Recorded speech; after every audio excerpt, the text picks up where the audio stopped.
Stephanie Bain, I have a books. I'm a book nerd. There's so many books. Hello everyone, Stephanie here. Today's video is going to be a Top 5 Wednesday video. The link will be down below for Goodreads. That right there, not a tongue twister. I'm going to start saying it like that from now on. Today's topic though is going to be top 5 summer reads. I couldn't pick 5. I have 6 to show you because that's me. I'm an overachiever, okay? No, but seriously, I kind of have like a mixture of books. None of these are like the exact same category. I like adventure, but I also like books that just like mean something, you know, which could honestly be every effing book. But these just, I've read most of these ish during our summer here in Florida. Actually, pretty much all of them. The first book I have on this list is Glen Falls by Melinda Schlegel. This has 2 books out. The third one will be out this year. But this book I just recently read, and it was perfect because it was just starting to get really hot here in terms of we can actually get in the water because the water's not that cold. Which you wouldn't think. It gets cold sometimes. And I'm a little bitch. I'm not like 5 years old anymore. Anyway, this though follows a group of college freshmen. It follows their parents, and it just follows a lot of like characters not wanting to be like their parents, or characters dealing with their parents, and characters dealing with themselves and self-discovery or harboring secrets and stuff. So this is a new adult that does have its drama, but I think it's tastefully done. I love that it also talks about the parents. I have a spoiler-free review, which I will link down below, also for book 2, which will be up later today, at some point today. But this one, Eat, Pray, Love by Elizabeth Gilbert. I adore this book. I read this book while I was traveling during the summer some years ago, 5 years ago. And it was absolutely amazing to read on my trip and being in like Greece and stuff while I was also in London. And this just made me realize a lot of things and about myself, especially if you're American. It talks about like Americans and things that Americans do, and I just thought it was a very enjoyable read. Don't get me wrong, I love the movie, but the book just, I have underlined things in here, and it just had a lot of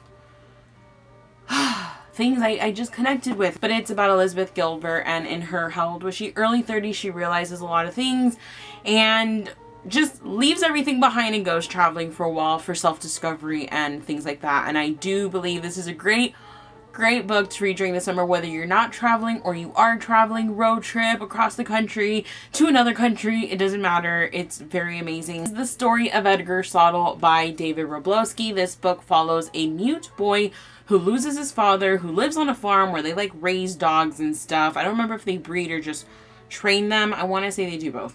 But, and it's one of those, and you guys know I use this a lot if you've also been with me for a while, but there's a few books that I've mentioned where it kind of feels like a really hot summer day, like a dog day type thing.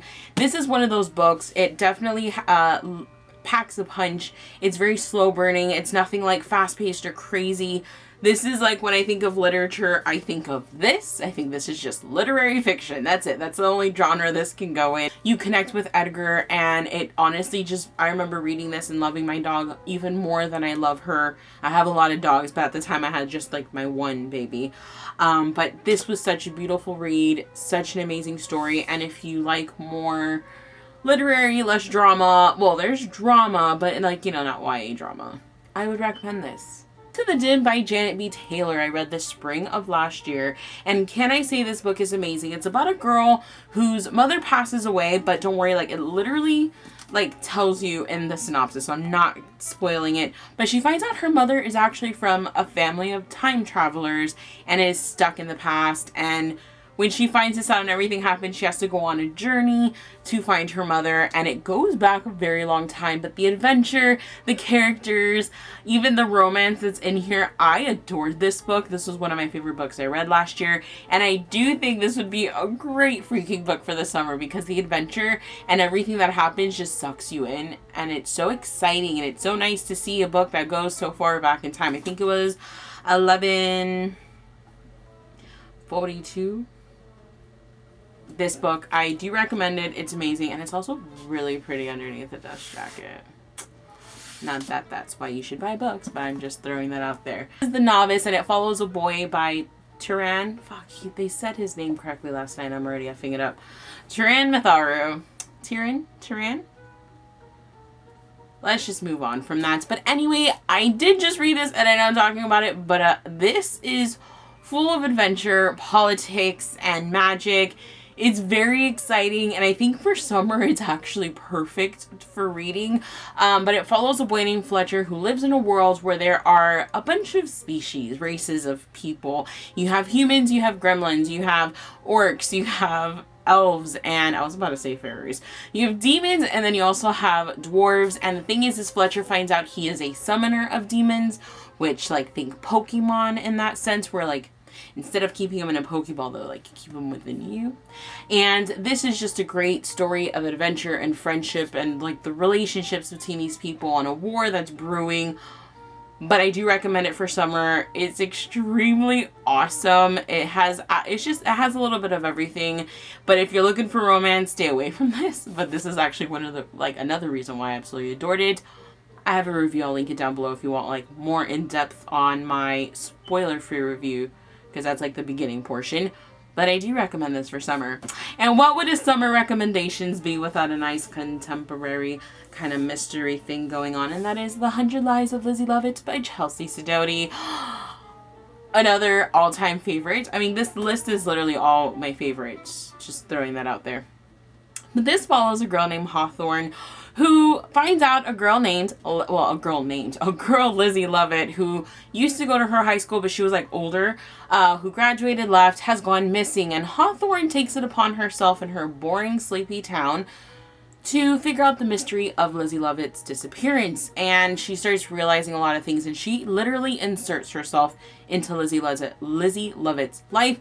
She takes up her job. She takes up a lot of things. And this book is great, I think, for summer just because it has a lot of self-discovery. Hawthorne realizes a lot of things. She grows throughout the book.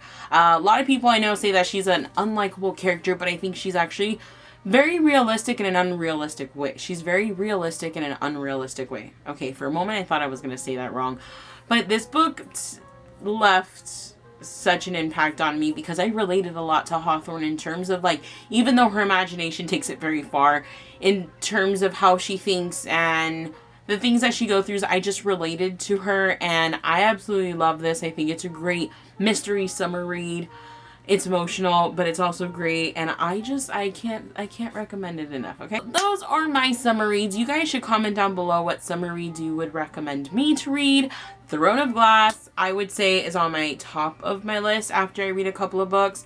I think I'm going to start diving into that, and yeah. I hope you guys have had I don't even know what I'm saying. I have no idea what I'm saying.